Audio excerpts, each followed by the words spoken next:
It's time to get this Executive and Finance Committee meeting underway. And it looks to me like we have plenty of people in the room. So please stand. And Councilor Crittenden, would you please bless this gathering? Yes, sir. Father, just want to come to you here and thank you for all you do for us, Lord. There's so many blessings around us, and one of those is the opportunity to come up here and try to make the lives of our folks a little bit better. So just stay with us through this meeting. Help us do the right things, say the right things. We'll be sure to thank you, Father. You do so much for us. Most of all, thank you for Jesus. In Jesus' name, amen. Thank you. Shelley, would you, pardon me, Shelley, would you conduct roll call, please? Yes, sir. Keith Austin. Here. Joshua Sam. Here. Danny Callison. Here. Juliet Coates. Here. Sean Crittenden. Here. Joe Deere. Connie. Mike Dobbins. Here. Rex Jordan. Johnny Kidwell. Here. Darrell Legg. Here. Wes Snowfire. Here. Dora Petzkowski. Here. Mike Shambaugh. Here. Melvina Shotpouch. E.O. Smith. Here. Condessa Cheehee. Victoria Vasquez. We have a quorum. Thank you. I would entertain a motion for approval of the minutes of the January 26th regular meeting. So moved. All in favor say aye. Aye. Any opposed, same sign. Motion passes. All right, that takes us to reports. And today we have Chuck Garrett in person, not on the screen. Good afternoon, councilors. Appreciate it, Chairman. Got the audio going here, so I just want to report on January, the financial performance for January. On our gaming hospitality, really strong month, to continue a strong year. Be 4 months in the bag for FY23, and they have consistently in each month outperformed expectations. Had a slightly off month in our federal contracting business. It is more of a timing issue than any fundamental slowdown or unexpected event. We'll see that catch up in March, and for the year they are above budget both on the top line and bottom line. So everything performing well. You just don't control all the variables when you're in the federal contracting space. So we do expect that to rebound next month. As you all have read, we closed on Gold Strike Casino last Wednesday. A very proud moment for us. It's really a transformational month for C&B, as you know, in its history. That is really a unique moment in time. I was there with the team. We had over 100 folks from our casinos here within the reservation out there helping. If you could imagine, 1,100 new employees. Okay, so you have to onboard them. They've got questions about their dental insurance and about the 401k. So we had a lot of our HR specialists there. We had a room, about 60 computers, where employees at Gold Strike could sit down to get their questions answered. Part of what we were doing also is teaching them about Cherokee Nation, and we have already done that with their senior management. We had them here within the reservation, here in Tahlequah, here in this building, wanting them to understand who we work for and what makes us tick. You know, the power, purpose, and the shared mission that we all have. So we're spreading that word throughout the ranks there within Gold Strike. Very impressed with their operations, very impressed with their skill levels. It was quite an interesting process. Tuesday evening, about 11:30, we shut down the casino. MGM kind of takes their some of their money and some of their chips and hit the door. We reset everything. We worked with the vendors and unplugging from MGM and plugging into Cherokee Nation. entertainment systems. Just an interesting process. You know, we had to clear the casino, of course. The next day, we worked around the clock. Actually, many of our team members worked around several clocks that week. And man, you know, you just don't get to see that kind of teamwork very often in a career. And I've been at, you know, this for about 35 years now. And I'm going to look back on this, and it's going to be one of those career highlights. And I can tell you that I think the rest of that group that went through this will feel the same way. I mean, hard things are hard. And when you get them done and you do them as a team, they're particularly gratifying. And I know that this will be an acquisition that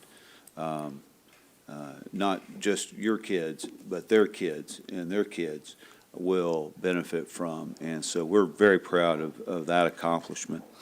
Right now, we have just right at 8,000 employees at C&B. Of those 8,000, we can exert our Cherokee preference on about 3,700 of those positions. Of those 37, 60% are Cherokee and about 65% are Native. So as we've talked before, you know, we're working hard to be creative in our recruiting.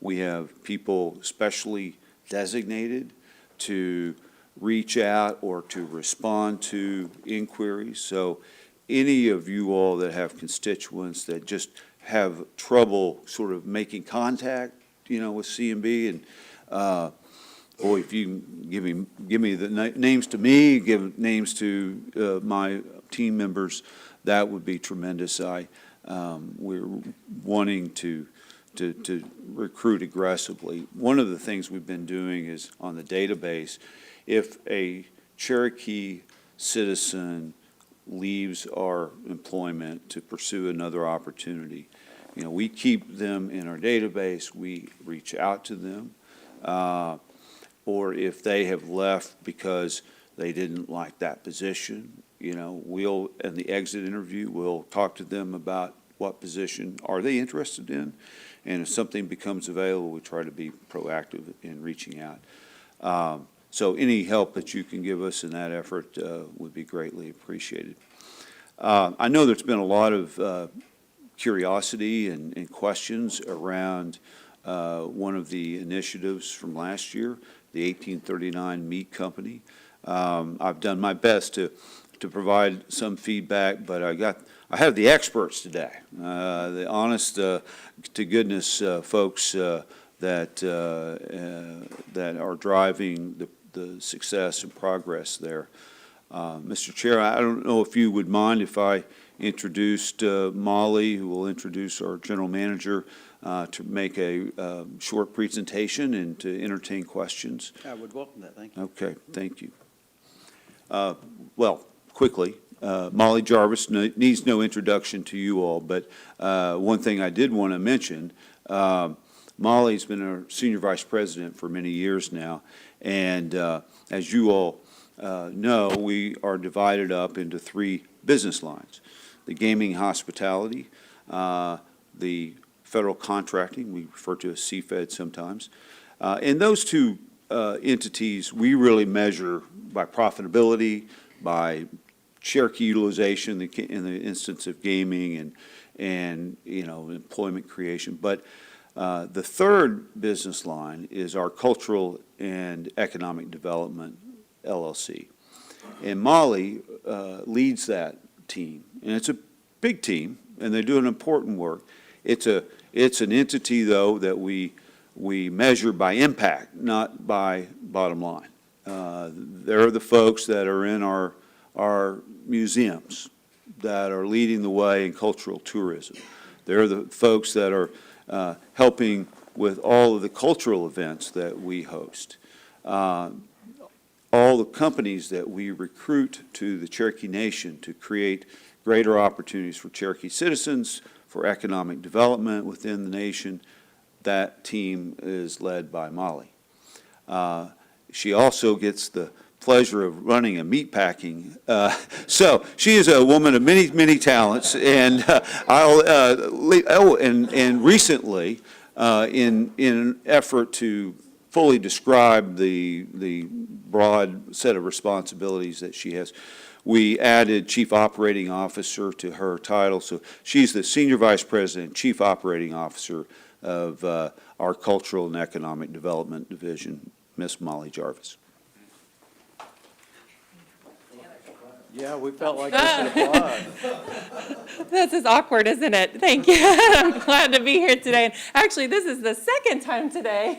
I'm not always with Chuck Garrett all day long, but this is the second time today I've had to sit there while he introduced me this way. So I've probably blushed more than once today, but glad to be here with you all today in a little bit different capacity than I usually am, doing our cultural tourism report and update for the Cultural Committee. But join with me is Adrian Sinclair, and Adrian is our plant general manager, and he'll give you an update on his background here in a minute. And yeah, we just wanted to come before you. You do have this one sheet in your bags that we'll be going over today, and just wanted to give you an update on 1839 Cherokee Meat Company, and then allow probably Adrian to answer most of your questions. I can do my best, but he's the real expert in this field.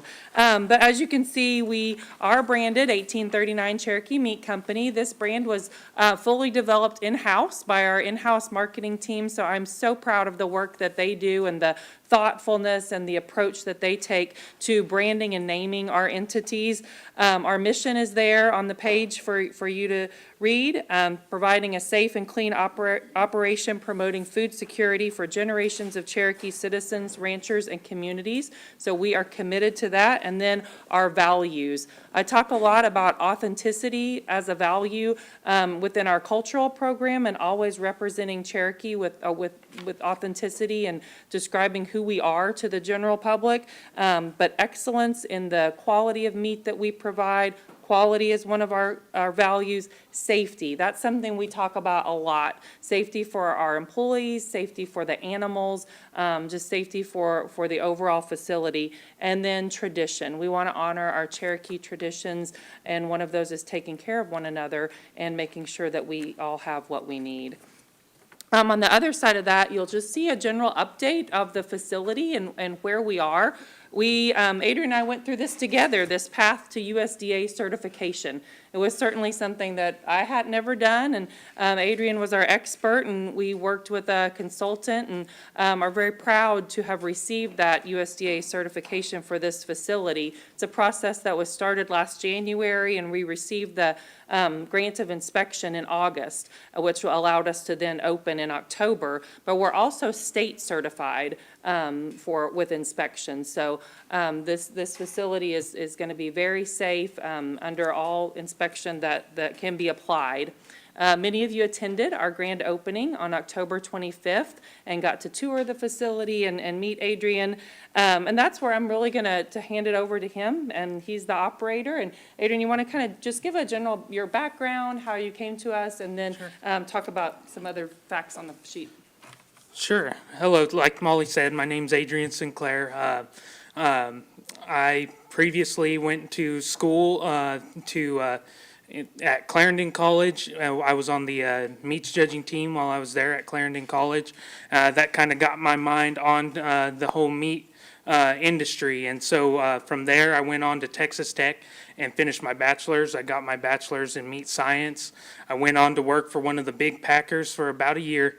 And then my wife is an Okie, and that's what brought me back here. I was fortunate enough to meet Molly and her team, and been happy here ever since, and appreciate you guys allowing me to be here today. So with our grand opening, a lot of you guys were able to be there. I wanted to kind of talk over our custom processing and the inspected processing side of things, because I know that's probably our biggest question. I know my phone rings all the time with questions on it. So with that being said, I think we both feel confident that our custom processing and inspected processing is coming very soon. We think that it'll definitely be in the month of March. Hopefully, we're hoping for the early part of March. Latest it'll be is the mid part of March. I have all the pricing here for folks, and I can go over that as well. For our beef custom processing, and before I get into this, because I know this is a big question I get a lot as well, is custom versus inspected. So custom processing implies it's all the same process. Custom processing is where an individual can bring us a steer or a pig, and we can process that, and that's for them and their immediate family. Inspected processing is something that you would utilize if you were a rancher and you were trying to market your own beef and sell it yourself. So it has to be inspected before it can enter commerce. So with that being said, there's different price points between custom and inspection. For custom inspection, we will have a kill fee of $100 per head, and it'll be on a hanging weight, so on your hot carcass weight will be 80 cents a pound on it. For inspected, it'll be $100 per head kill fee, and it'll be 90 cents a pound on the hanging weight. When you go to pigs and lamb, custom is going to be $40 kill fee and 75 cents on the hanging weight. And then inspected will be $40 kill fee and 85 cents on the hanging weight. With that being said, I think that's about all I have for my update. I know that's the biggest one we get, so thank you guys. Yeah, I'll cover a couple other things that for in the facility, we've got 9 employees today. We've got Adrian, the supervisor. We've got 5 production employees and then 2 retail employees. Little bit additional, we are able to take, this is something new that we'll be announcing. We're able to do it now, but an announcement will come out next week. We are able to take SNAP benefits. So that's the Supplemental Nutrition Program. So we have worked really hard with our Director of Finance and Treasury and made that available. So we are currently able to take SNAP benefits as a tender type, and we'll be announcing that to the general public next week. In addition to that, we will also roll out a discount program for citizens, veterans, and employees of the nation and its businesses. So we have that coming up just next week. So March should be a very busy month for us with those announcements and with the custom processing work. One other point I want to hit is that we are also the recipient of a grant where we worked through Anna Knight's grant program with Cherokee Nation. It's a Native American Business Development Institute federal grant, and we are working on our marketing plan through this grant, business plan, to help us get a better idea and grasp of the competitive landscape, and then what are our future opportunities for this facility. So working through that grant to do some research. We were also really fortunate. We did a survey of citizens in preparation for the grant and had 9,500 respondents to the citizen survey. So it was an excellent response. Learned a lot about what citizens are spending on meat every month, where they're buying it, what they're interested in having processed, and how frequently. So we gained a lot of good data from that survey. And I think with that, we should open it up for questions. Adrian, currently we're selling, correct? We're selling meat? Correct. The source of the meat that we're currently selling, are we processing it ourselves, or are we receiving carcasses? So right now, we have a local vendor out of Tulsa that we're getting some of our meat from. Also, the month of February, we did start processing some of Cherokee Nation's cattle, and that is currently going out of our retail front as well. So it's kind of a blend of both retail product and our own Cherokee-grown cattle. Okay, but we are actually processing it? Yes, we are. In-house, okay, thank you. Darryl? Hey, well, I appreciate what you're doing. This is an awesome program for us. I got 3 questions. Is the discount for citizens, is it for just purchase center meat or processing meat? So there'll be a discount for the purchase and then a discount on the kill fee. Okay. When do you think we'll start doing deer? So we're pretty confident it's going to be this fall. We're working through our process for that. Obviously, you know, you have majority of your deer is going to be killed on a weekend. And so we're just trying to get our process, but we're pretty confident it's going to be this year. Okay, for hog, what if it's a wild hog? No wild hog at this time. Ever or at this time? Yeah, it gets a little tricky with the inspector. Wild hogs, the main concern there is just certain pathogens that they carry. I got you. And so I've been working with them to see if there's a way we can do it, but at this time, it's a no, I got you. unfortunately. And I have no idea about cattle, but let's say somebody has a ranch and they're ready for 100 head to get processed. I don't even know if that's a crazy number or a low number. Do they call and schedule first, or do they just pull up? How does it work with y'all to say we can take them at such and such time? Yeah, so they would call us and they would be able to schedule with us that way over the phone. Okay, thank you. We're Appreciate a it. small facility, so Adrian, talk about maybe the quantity that. Yeah, that's a good, what capacity? Yeah, so our facility, we're a pretty small facility. At max, I think we're going to be in the 10 head to 11 head a day kind of range. So, well, unfortunately, we won't be able to do 100 head in a day. I wish we could, but as of right now, that's our max capacity. And we don't have a storage, like no field, no storage for live animal. We can't store somebody's, overnight or anything. Okay. Victoria? Thank you. I wanted to ask about the beef delivery and process time. So if I delivered a steer to be processed, what can we expect to have to wait to get the processed beef? Sure. So we'll let all of our beef hang for 14 days. Right now, we're not requiring a deposit. You just drop whenever you schedule with us, you drop your animal off, and we will process it. The day that you come in, it'll be 14 days. We try and give it about 2 or 3 days to let it freeze. So you're looking at about 3 weeks until you're able to come and pick that up, and you will pay at the time of your arrival to pick up. Okay, thank you. And then I was interested in, I did not get to come to this opening. I saw the plant, like last year, the very first time that we were able to view it, I went and saw it.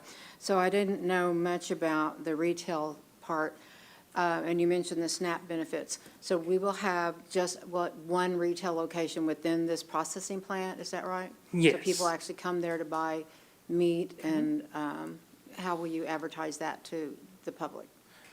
I'll let you handle Yeah. that one. So we opened the meat, or the retail side when we opened on October 25th. So general public has been able to come and shop with us since then, and it's been a pretty steady flow. Adrian's had some really good promotions during the holidays and then during, Valentine's Day. So we promote through social media.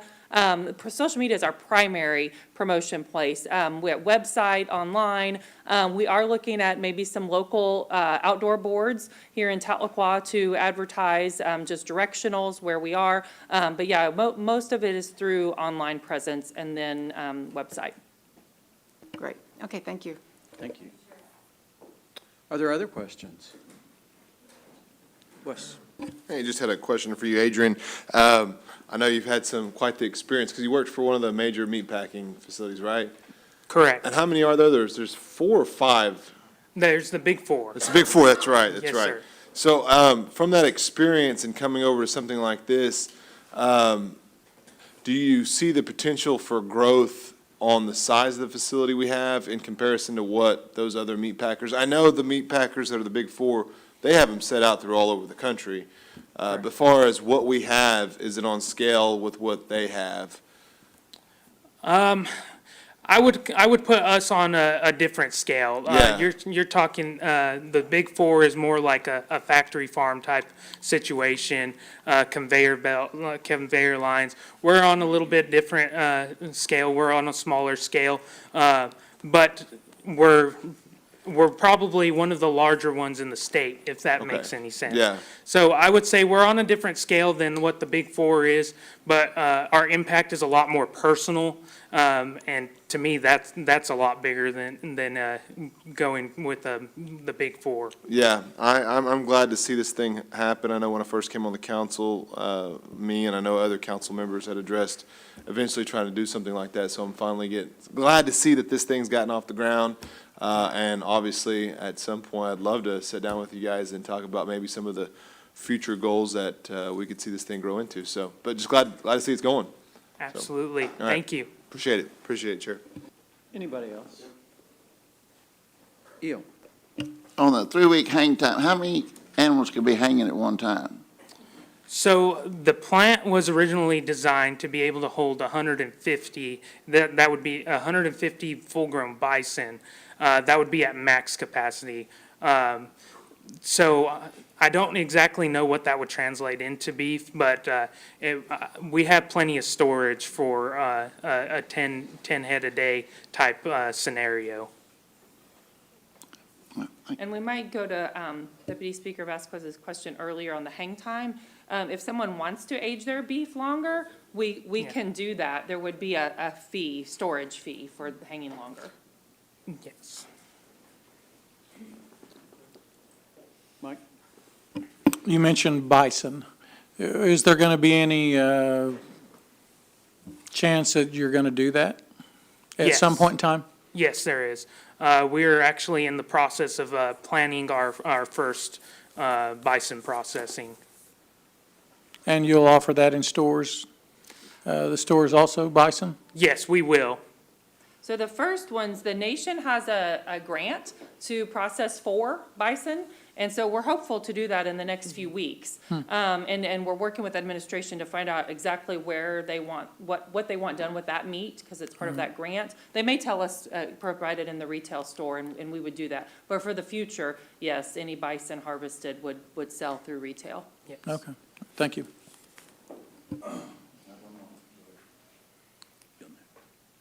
Sean? I may have missed this. When you say retail, you're talking about our place, right? Yes, yes. And, is there any future plans? I know we're just in the beginning stages of, this is probably an elementary question, but, to have it in other stores if our brand gets so popular that, we would want to sell it at other stores. I could definitely see us growing in popularity and seeing the potential for something like that to happen.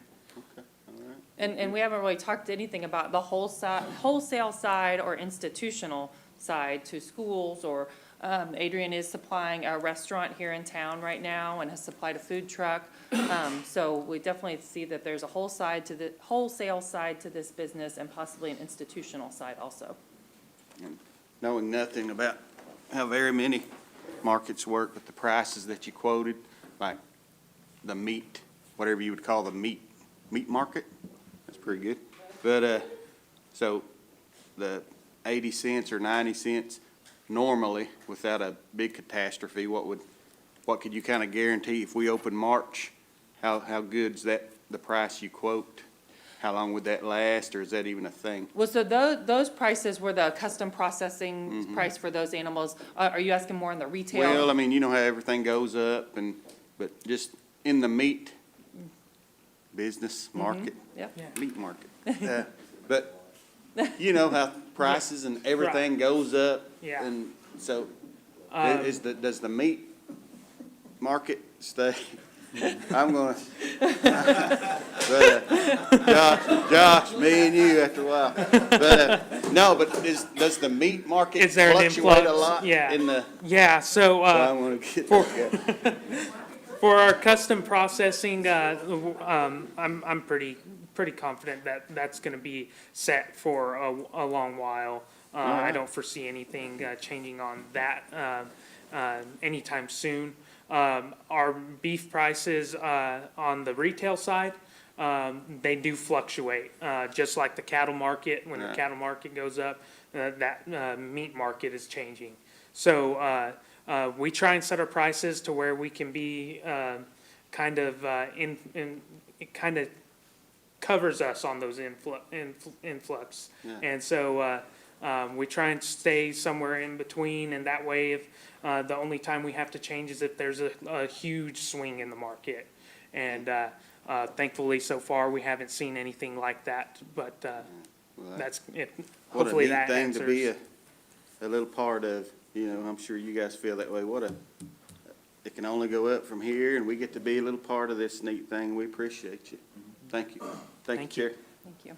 And we're actively monitoring competitors' prices, you know, looking at that every month. Do we need to adjust? So, and our goal is to stay fairly low priced, and then be able to offer that discount as well. Excellent. Are there others before we go into round two? You'll be round two. Okay. You ask one question. Yeah, okay, Hold on. all right, Precedence matters. all right, go ahead. Counselor Smith. Back to the buffalo. So we have somebody that's gonna process the heads and the hides and everything? At this time, no. We are actively working on finding a solution for that.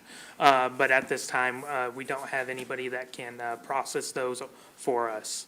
When I went to the Buffalo Council thing they had up there, those guys, I would hear them talking, they were saying that the heads and the hides were just like gravy, just pure profit. And they were bragging on how they sold the bones, because they cooked them, and then they put stuff on them, and then they sold them, and you sell them in Walmart for $7 a piece and stuff like that. But they were saying that there's also more profit in the byproduct than there is the meat itself on the buffalo. Yeah. Some of those heads go for $3,500 and up, don't they?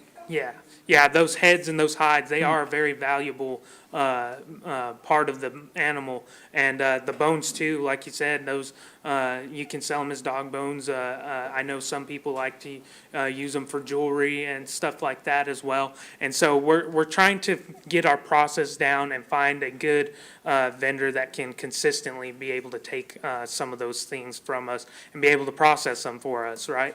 Those heads, we'll have to process them a certain way. Those hides, it's a long process and to tan those hides and get them to be able to sell.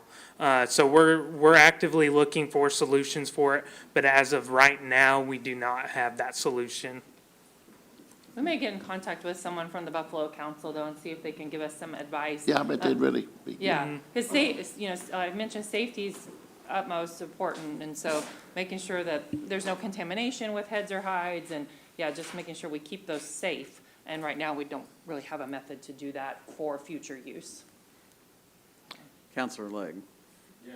The big bones of the femurs and stuff, the bone marrow, people eat those. They cook them in their smokers and stews and different things. But definitely, if we could tan the hides out, we could sell them in our gift shops. People would come from all over the United States to come buy a buffalo hide, make- Yeah. Anyway, we can go anywhere with that, but I appreciate you. Mike. So are you going to, like, make your own custom hamburger meat and stuff like that out of the cow? If I want 80% of it made out of hamburger meat, you would be able to do that? Like, what if you wanted like, like Sean's Meat Market over there in Adair County? What if they wanted some meat shipped to them? I mean, could they do a contract where they could buy from you? Yeah, absolutely. That's what Adrian was mentioning earlier, the custom inspected. For it to be sold in another retail, it would need to just be inspected product. Yeah. Okay, well, there you go, Councilman. Is there anything else?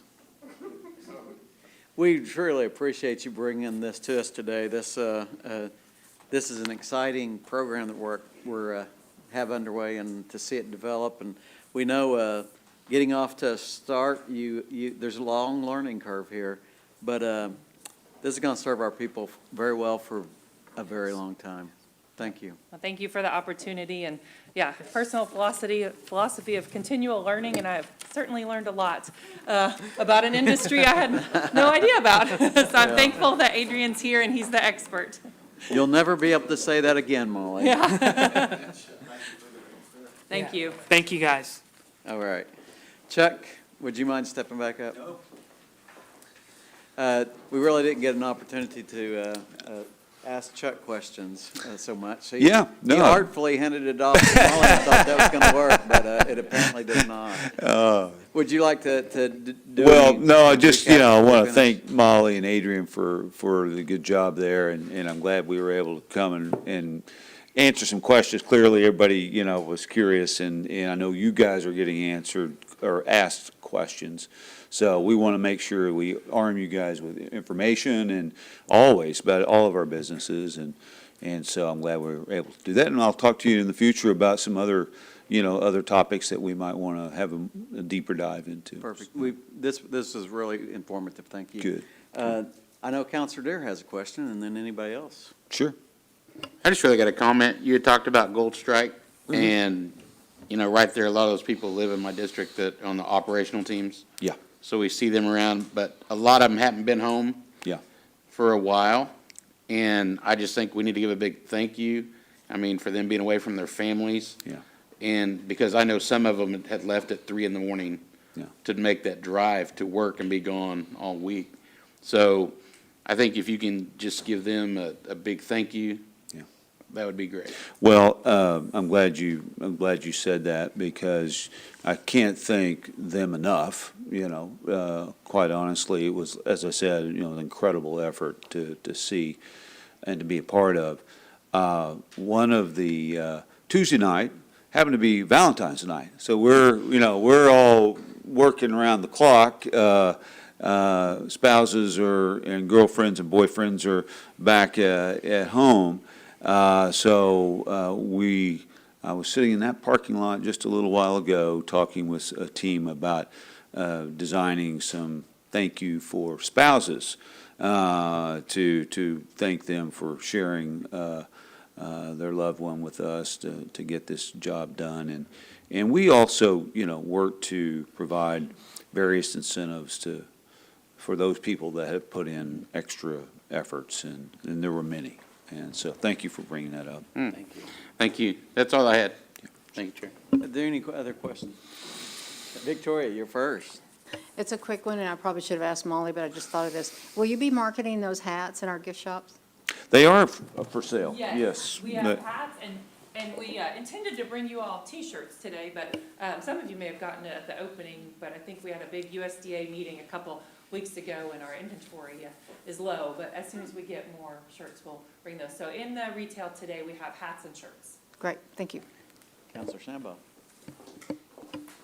Chuck, just wanted to say thank you for you being at the Capitol. I learned a little bit, actually a lot about sports betting. I know that came up, and you had to address that with some legislators about some concerns, and I learned a lot just listening to you that day. But Good. you represented us well that day, and it brought to mind some things for them that they hadn't thought about either with our issues or our concerns we have with sports betting. So I appreciate you representing as well. Well, thank you. It was a real honor to be there, and that will be, sports betting is clearly an issue on people's minds, and hopefully we provided some education and some perspective on that. Thanks, sir. Appreciate it. Dor? And how do customers contact 1839? Let me turn it over to the experts here. Great. The easiest way to contact us is our phone number and on our website as well, which will give us our address, our phone number, and call the front desk there, our retail store. Kay is our lead cashier there, and she helps to take care of everybody and all those questions as well. Our phone number there is 918-207-3688. Thank you.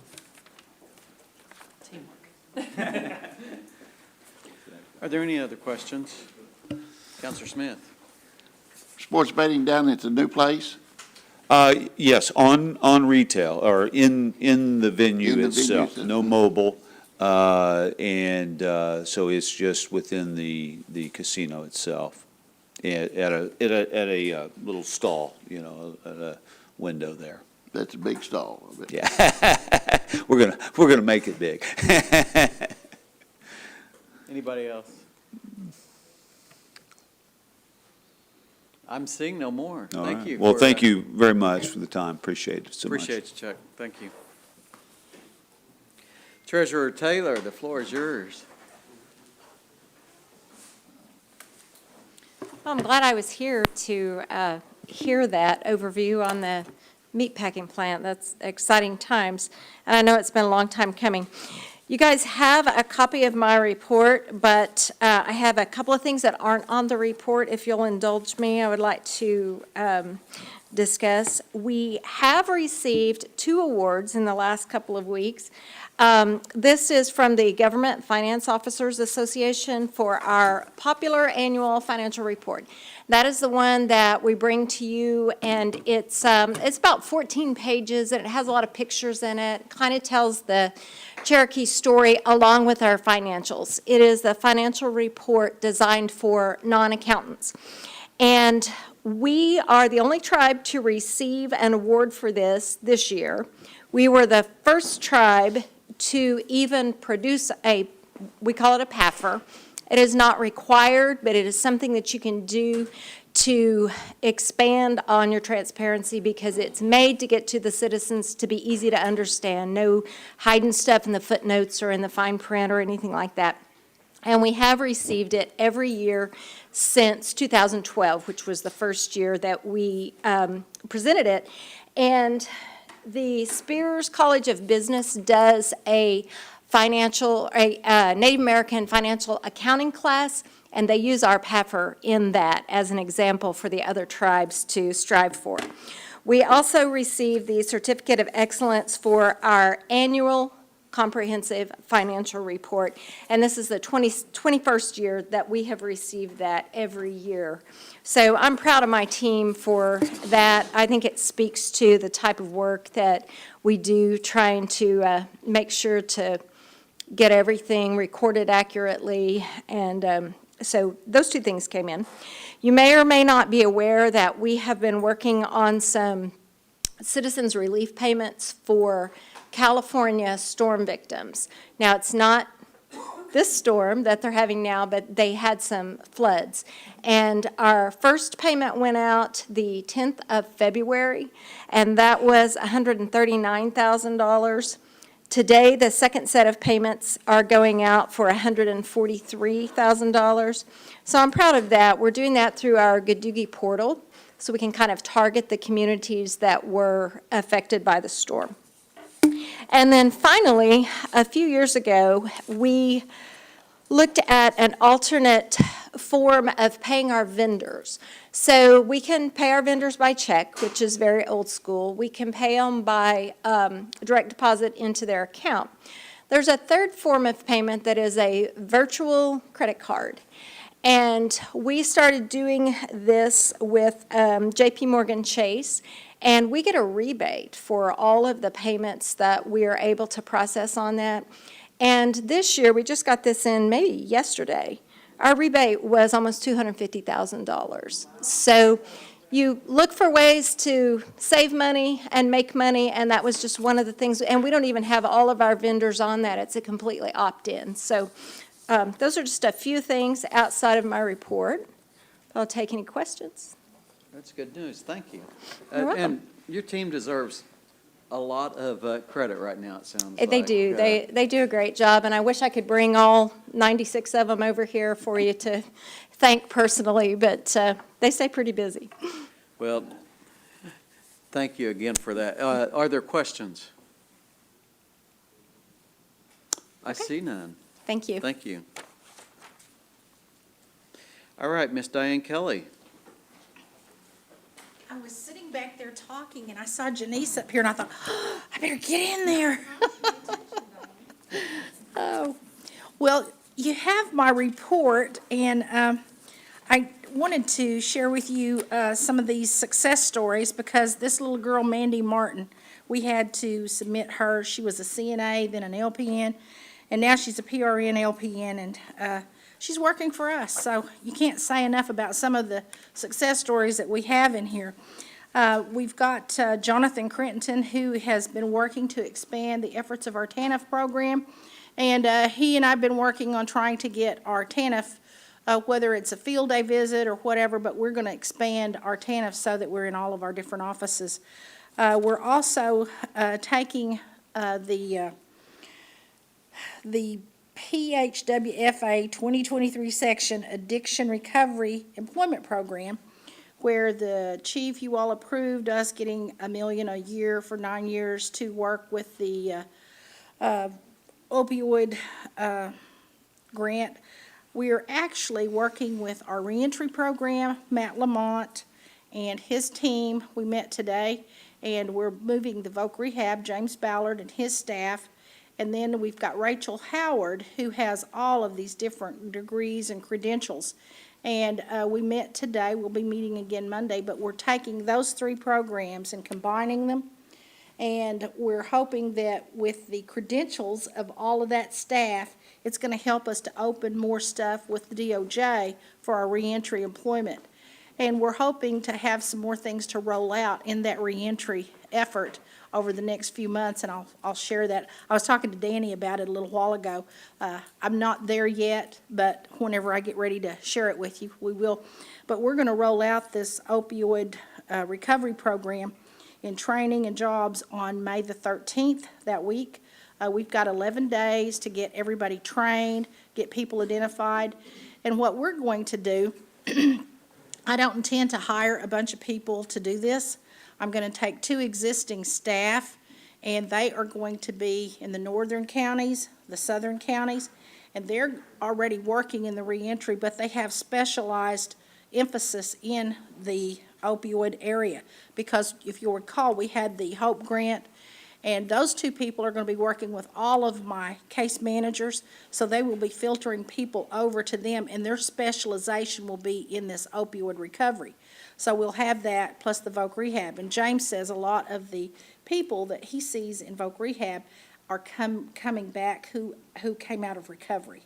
So it's going to blend real well, and we'll have an organizational chart to share with you in March. But that's where we're going with it, and I just wanted to share that with you because we're getting real creative, and the more people that you can have and the credentialed people, that is a selling item for these funding agencies, and we're hoping to be able to get more things done. We wrote an EDA grant, and we got word today that we don't have to do the match on it. They liked what we submitted. It is working with women in incarceration, but it's working with them in these skills or these training programs like fiber, the lineman, the skills that would normally be for a man. And so if we're successful in getting it, and we think we have a good chance, then we'll be rolling that one out. We also have gone after a nursing grant with Steve Jones and Rebecca Shepard and Laura Lundberg, and they told us that we had a good grant, but because we didn't have a union letter, they had to penalize us. So I don't know how well you know some of us, but we appealed it. We told them that, well, I mean, they put it out there that we could compete as Indian tribes. Well, Indian tribes don't do unions. Now, the states may, but we don't. So they said, we didn't think about that. So guess what? They came back and said, we've sent it on up to Washington. So it's up there now, and if it's funded, this will allow us to go back and work with Rebecca and them for them to identify nurses that we want to get certified, whether it's in ambulatory care or if it's emergency nursing or if it's OBGYN or whatever. But this will allow them to do that so they can get those certificates, and then we will match it with our Quest grant, and then we're going to go out to all the different locations and try to work with these VOTECs to get some nursing programs set up just for our clients. So that's what we're doing with the nursing, because we know that whenever the new hospital is built, there's going to need to be a pipeline for nursing care and nurses, and we will be there at the table. And that's one of the areas that we're getting a lot of emphasis on, is in the health field right now. So I just wanted to let you know that my staff are working on all these initiatives. Janice and Corey and Tina had meetings with us about 3 weeks ago to for all of us to start looking at grants and going after as many as we possibly can. Because what that does is it brings money back in for us to do other things, just like Janice was talking about the money that she was able to save. Well, if we write a grant, we have to put indirect cost in there, and that indirect cost comes back for us to help with the wraparound services that go on with all these programs. So we want to be good stewards of the money, and we want to make sure that we're trying to get the best bang for the buck. But we also want to get these people jobs. I know that several of you all have been calling about some of your constituents, your clients.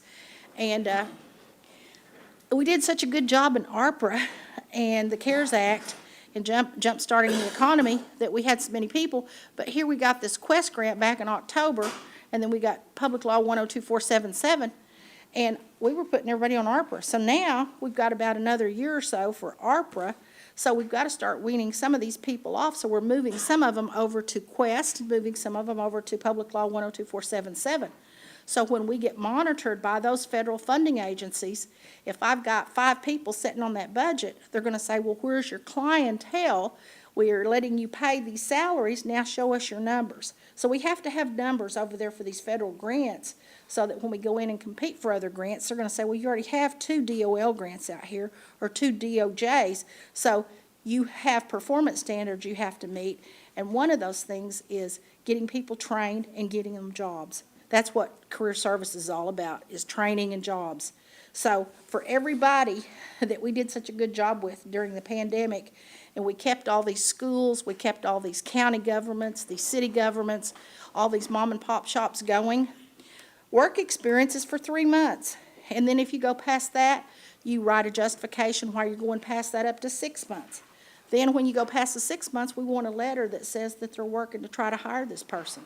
We want these people to go out on job search. Well, some of these people have had these clients for so long during the pandemic. Oh, I can't let them go out. And I said, but we're paying their salary. We want them to get a job. And when you post something in the newspaper that says you had 4 jobs as a custodial worker, or you had a teacher, and we had a teacher over there working as a substitute or whatever, we want you to look at the people that we gave you for this year and consider them for these jobs that you've got. And when you hire someone off the street and you don't hire the 4 or 5 people that I've given you for a year, then I have to look and try to help them get a job, because they're going to have to make a living for their family on down the road. They can't just stay on a program. So one of the things we're doing is we're looking very closely at all of our clients. We're not terminating anybody. And I want you to know that we're not terminating anybody. What we're doing is we're moving them over to Quest, some of them over to Quest that qualify. We're moving some over to 102477, so that when I have to turn in my quarterly reports, they can show that I have demonstrated that I've got people on those programs. Then when I get the placements and I go back and apply for other dislocated worker money or DOL money, I can show that I demonstrated and effectively used that money to the best extent and what I said I was going to do in that grant. So we're trying to get all of that going so that we can get these people jobs. That's what we're all about. We just can't be the person that keeps all these people on these programs, because they've got to make a living for their family. They want dental insurance, and they want 401k just like we do. And I will say that the Cherokee Nation has probably been the best employer in terms of hiring a lot of our clients. And so I just wanted to share that with you. And if you have any questions, or if there's anybody that wants to contact you, they can contact that program, that counselor, that director. But if you need some information, contact me or Brenda Fitzgerald or Hunter Palmer in the administrative office, and we'll get that information to you. That's all I have. That's enough, isn't it? Well, thank you, Diane. You know, it's always good to be so thorough. There's times when questions need answered, and we appreciate that. Are there questions, fresh questions here? Darrell. Diane, on the million a year that we were talking about that we allocated, could that be used as match funding to compete for other grants and stuff? What we're going to do is, that was why I was moving Voc Rehab, and we're putting Rachel Howard over there, is so that we can use those people's credentials, so that when we go in and apply for other things. One of the things we're trying to do is, if I get that EDA grant for the women incarcerated, we're wanting to if the chief's already said we could use it, but my problem is, if I get it, I gotta get it moved, and that's that trailer sitting back there behind the vet center. We wanna move it, we've already secured some land where it could be moved to, but right now, I'm not there. I don't Gotcha. have the No, money to set it up, I don't have the money Yeah. for the staff right now. But that's something that we could look at on down the road, and I appreciate the chief saying that it's available. But I've got to find the resources, and that's what we're gonna be working on. That's why I'm trying to blend those programs so that I can go back to DOJ. They gave money to the Creek Nation to build a facility. I'm not wanting to build a facility, I just want to renovate one.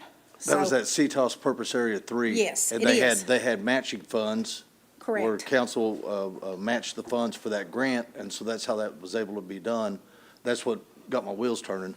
Yeah. Man, we've come a long way Yes, with we just a have. $20,000 donation. Yes, we have. To I hear think- 1 million even in the same subject line as reentry, that's just amazing, Diane. Well, you have to stop and think. You were the person who orchestrated that in the very beginning, and I believe our treasurer was on the council. Yes. And, you know, it took everybody working together Yeah. and where we're at today. And we've got all these other resources that we can tap into. Oh, it's just amazing. Hey, thank you. Thank you. Is there anything else? Really appreciate it, Diane, thank you. Anna?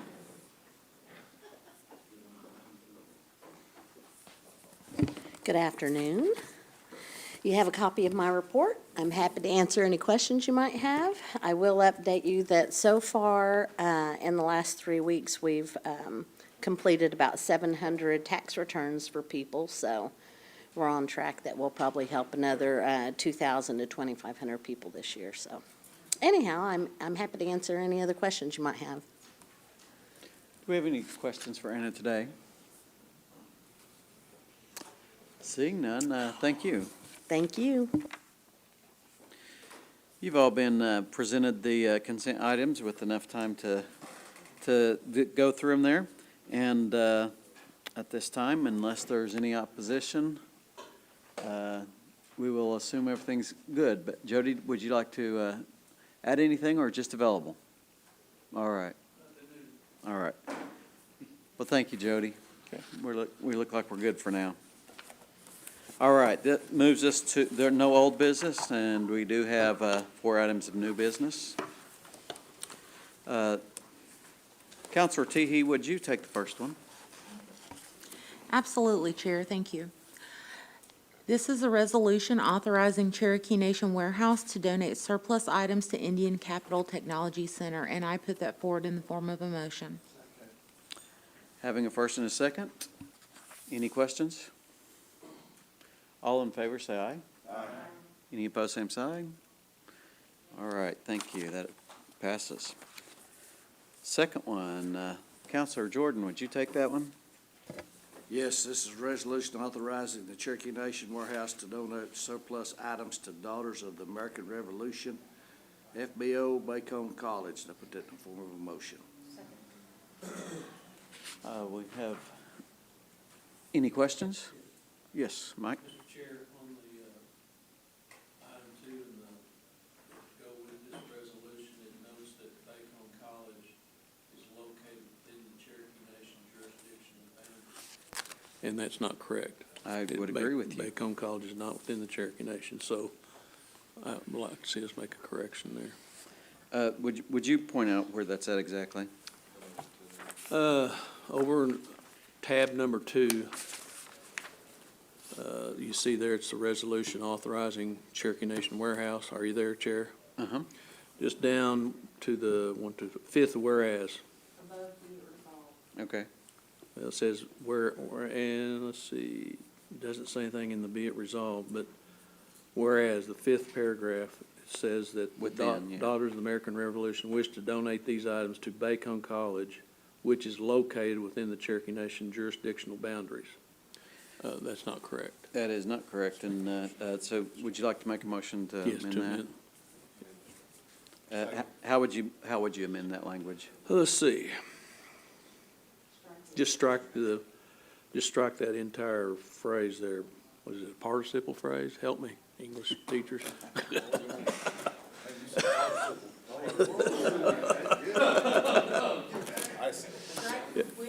which is located within the Cherokee Nation jurisdictional boundaries.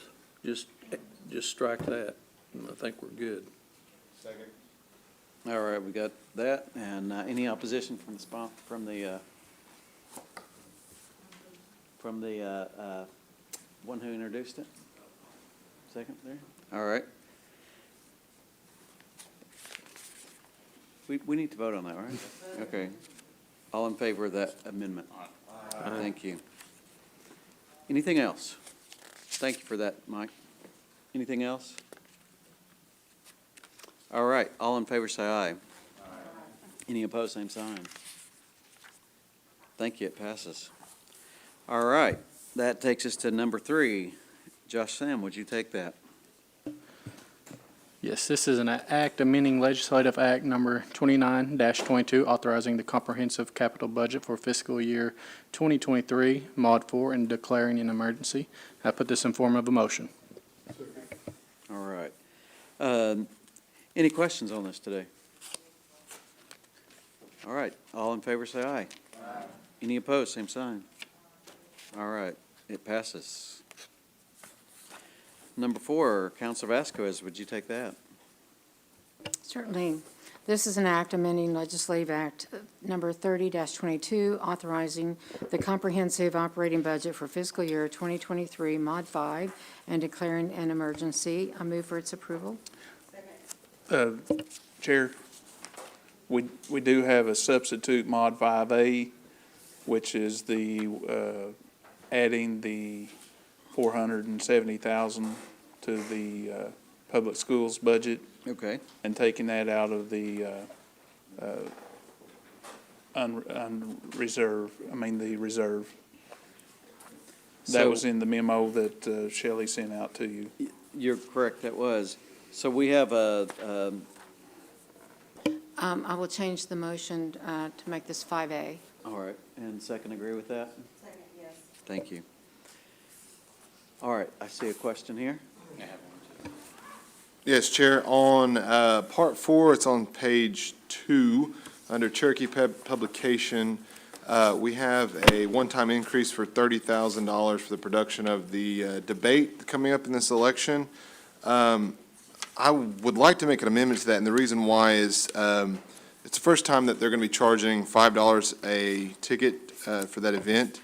I know it's for a great cause. I like the idea of it. They're going to raise money for what hopes to be a journalism scholarship.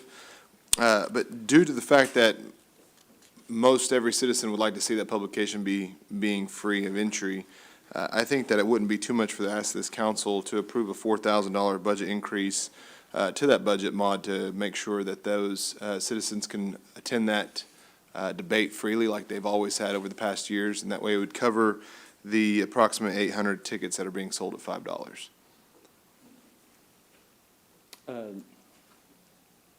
Is that a? Yeah, so it'd be a motion to increase that one-time increase of 30,000 by an additional 4,000. Okay. Yes. Go ahead. The 800 tickets, who gets those if we pay for them? Well, it would just be a first-come, first-served, like it's always been, like every other debate that we've had.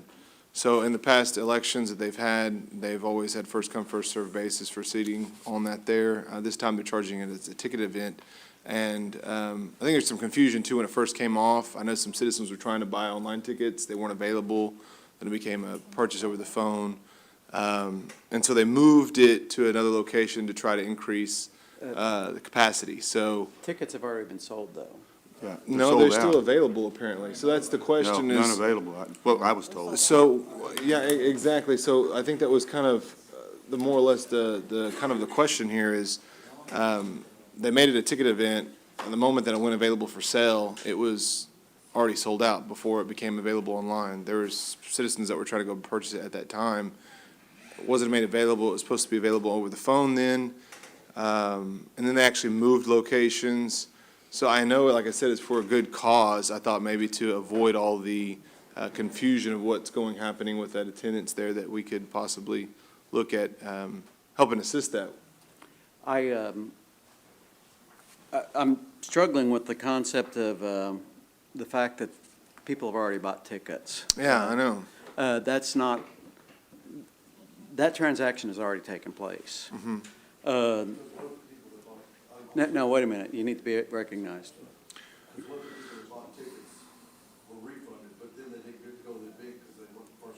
First cook, yeah. Correct. Right. Yeah, yeah, I think that maybe, Hey, maybe we just put a recommendation back to the Cherokee Phoenix as a council body, saying, is there a way that we could continually move this to accommodate for everybody that would like to attend the event? Maybe that might make it easier, instead of trying to make it free for everybody. If it continually expands, if there's something that they could do there, and I'm just asking you, Chair, maybe that may be something that, of a discussion that we had here that was brought to your attention. well, you can make whatever motion you choose to make. I don't personally think we should be interfering with what has already happened. Going forward, is a different issue. Yes, Counselor. While I definitely do understand the issue that has been brought forward on the floor, with the fact that the tickets have already been sold, and it may be best to make a recommendation that, as we look forward to try and make these events freely accessible. And also, I do want to point out that it is going to be a live-streamed event, so anyone who is not able to get a ticket or be, physically present at the event still has the opportunity to watch it in real time. So I think that that's an important point to make as well, that it will be accessible to our citizens, although maybe not, face-to-face. I know that RSU TV is also talking to them about simulcasting it on their network and then making it available online through their network as well, so that it's available with at people's convenience as well, and a broader network as well.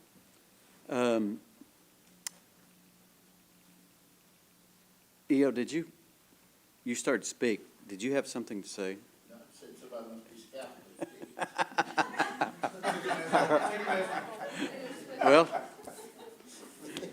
it would be the first, but why not, huh? A motion was made, there was no second, so unless there is a second, that's going to die. So I'm ready to take a vote, it appears. Oh, Joe, you have a question. Still waiting for you, buddy. All right. Am I recognized? You are recognized, Joe. Hey, not picking on Stillwell, it just happened to be the first one in here. This is something we previously talked about, Jody, on the health. It's sort of the same, because Stillwell was the first one out of all the health, and they all sort of run together. We had talked about how the items say, I'll just say LPN1, and there's a list of them. But then the question is, it'll say one position in the summary, but you need $600,000 for this. But that's a reflection of the changes, which is actually means some of that money is not actually there. It's used for contract. And we talked about maybe changing line items going forward, so it actually is a true reflection of what's in there. Can you tell them sort of what we discussed when we talked about it? Okay, and I did briefly discuss with the treasurer and Amy, and we'll have to go through the logistics on that, on how we might be able to make that work to change the coding for their contract versus actual employees.